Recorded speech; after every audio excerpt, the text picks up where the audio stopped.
question time. I normally come on here with facts and some opinions onto my channel. Kind of a question. I was recently looking up population of the Earth, and just was curious of the population of the Earth, and along with it, something popped up that was saying that the estimation, if you did the math on it, for how old the Earth is, or for not how old the Earth is, but how many people should be here if the Bible is correct, how many people should be here from that time till now, given that there's been famines, there's been wars, there's been a bunch of different things, right? If that is taken into account, and then you do the math on how many people should be inhabiting the Earth right now, you get a difference of about 750 million. So, and some people are like, well, that's a huge difference. But if you look at it from how long the evolutionists say that the planet has been occupied by humankind, and take into account their mathematics for health and war and famine and so on and so on, things that would kill off people, things that would make them not live as long, not be able to produce as much,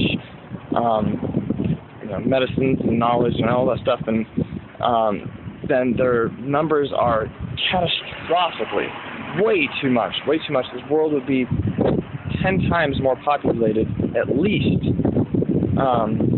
if it was the way that they said it was.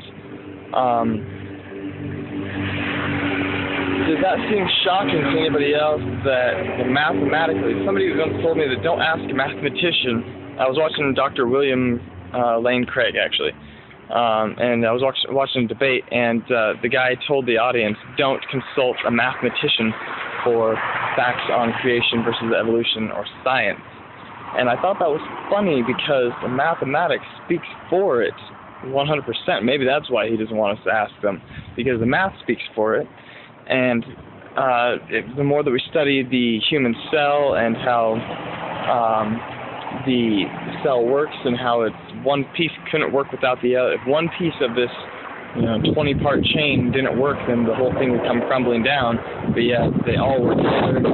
How that all works, how that all fits together and stuff. And the more that we study, we find that some kind of creation had to have taken place. Even in most scientists now are saying, okay, well, maybe heck was spontaneous life just happening, chemically. Maybe it came from an outside source. Maybe it came from like Mars. Maybe we're all Martians. Maybe some life got stuck on a rock and came in, and they're not, they're come up with a bunch of wacky ideas or whatever. Why is it that the math fits and the science is starting, as we more understand it, starting to fit, and yet people are still denying it? I understand the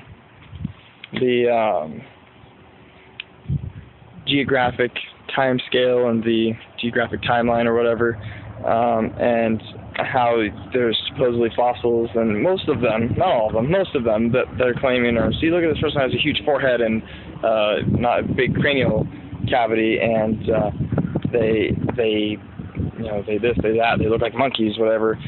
Most of them, not all of them, are fragmented pieces of skull put together, reconstructed.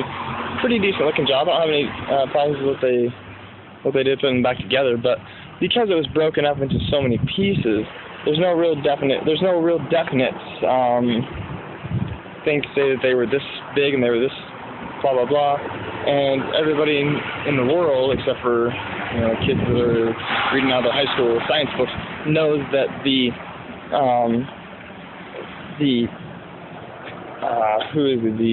Cro-Magnon man was just a gigantic hoax. It's not too hard to figure out and to find out about the hoax of the Cro-Magnon man and how they found a tooth in, I believe it was Montana, and they created a whole person out of it. It was just absolutely ridiculous.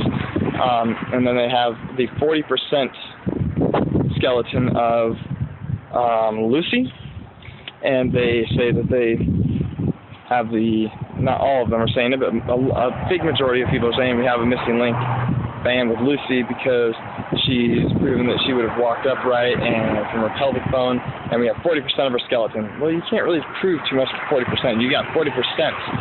That's still failing. Even if you had 90%, you still have a huge missing problem. And it's kind of obvious that you have to reevaluate it when it's not. When you can't say that this is bam, this is fact, and you turn from evaluating something and saying possibly instead of saying fact, bam, then you're really not doing science.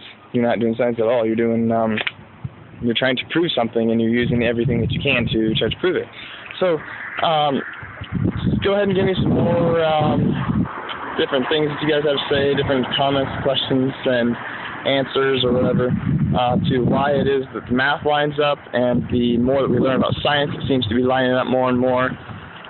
I will be back to you guys. Talk to you later, Internet.